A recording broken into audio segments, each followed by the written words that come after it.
everyone! My name is Kristen, aka Krissy, and welcome to my YouTube channel, Krissy and Minnie.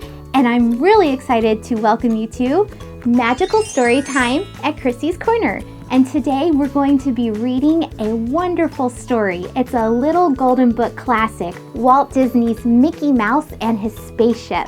So cuddle up with your favorite stuffed animal and let's get started. Walt Disney's Mickey Mouse and His Spaceship by Jane Werner.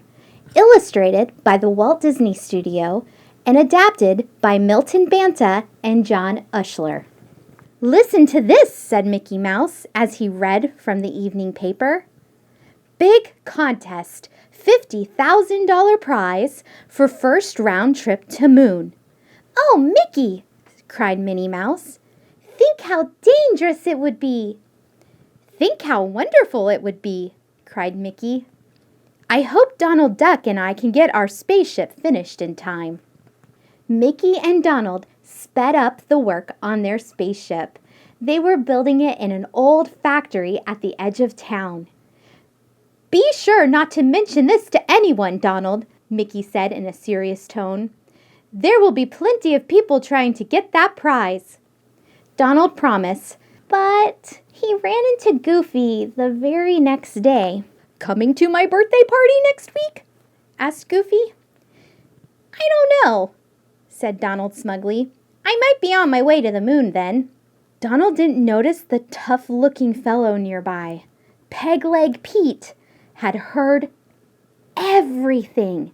He slyly followed Donald to the factory and saw the spaceship Donald and Mickey were working on. Mickey and Donald worked day and night, checking their instruments and launching gear, and finally laying in supplies. At last, everything was in order. "Tomorrow is the big day," said Mickey. "We'll need a good night's sleep." So they locked the doors and went home. As soon as they were out of sight, Peg-Leg Pete went to work. In a moment, he had broken the lock and opened the doors. After another few moments, he was pushing the precious spaceship out into the night, where a big truck waited. In the morning, when Minnie and Daisy Duck drove the boys out for their secret takeoff, the spaceship was gone. Mickey and Donald were angry. "Look at these prints," shouted Donald. "One shoe print and one hole." "It's Peg-Leg Pete!" "He better not take off," said Mickey. "He doesn't know our secret invention for reversing the rockets to get back. And our spacesuits will be too small for him if he gets to the moon." "It would serve him right," said Donald. "No, we've got to stop him and save our ship," said Mickey firmly.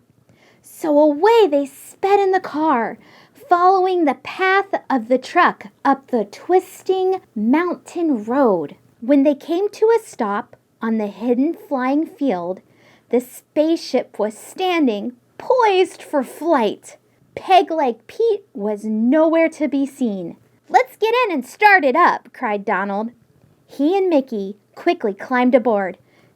"Get out of here before Peg-Leg comes back," Donald shouted to Daisy and Minnie as they bolted the doors behind them. Minnie and Daisy drove to a nearby field. There they watched as the spaceship roared into the sky, spitting dust into a swirling cloud. "Still no sign of Peg-Leg," Minnie said. "You don't suppose," cried Daisy, "that he could be aboard the ship?" That's just where he was. After Mickey and Donald had bolted the doors, Mickey sat down at the controls and twirled a dial to take off. Then Donald pulled back on the rocket release.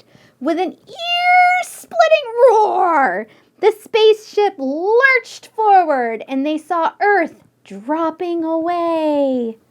"What the?" cried a loud voice. Then a face peered out of the baggage compartment. It was Peg-Leg Pete, waving a space gun. "What are you trying to do?" he roared. "Turn this thing around. I've just discovered there's no spacesuit big enough for me on board. We can't reverse the rockets until we get to the moon, explained Mickey Mouse. Then before Peg-Leg Pete could do any harm, Donald whacked him over the head. His heavy body sank into the floor. What do we do with him now? Donald asked. Just tie him up, said Mickey, and pack him in with supplies to keep him from freezing on the moon. We'll have to give him oxygen when we land.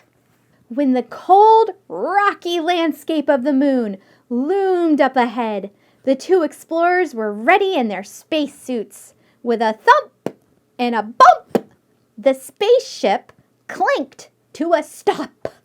We made it, cried Mickey, shaking Donald's hand. Now all we have to do is get back to Earth again. Mickey and Donald knew that Peg-Leg Pete might freeze in the moon's extreme cold. There wasn't a moment to lose.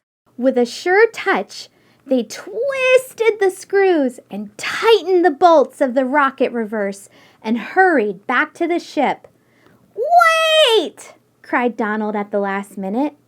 With a swing of his screwdriver, he cracked off a chunk of moon rock and tossed it in the ship before scrambling back himself. The oxygen's getting low, cried Mickey. It's kept Pete going, but we'll have to get back to Earth super fast or we'll all be done for. With a roar, the rockets started them off. The moon glittered coldly behind them. Mickey bent over the directional finders, his face stern. One slip might mean the end for them all. The spaceship's motion changed. Gravity was taking hold, and through the windows they saw Earth rushing up at them again. They were safe. The field was coming into view. What a reception awaited them when they unbolted the trusty ship's doors. What a cry went up as the heroes appeared, supporting Peg-Leg Pete's wobbly form. How did it feel to be on the moon? A TV announcer asked. Fine, said Mickey, grinning broadly. But it's better to be back home. The end. I sure am glad to be home. Are you glad to be home? I bet you're going to be home for the next few days. And you know what?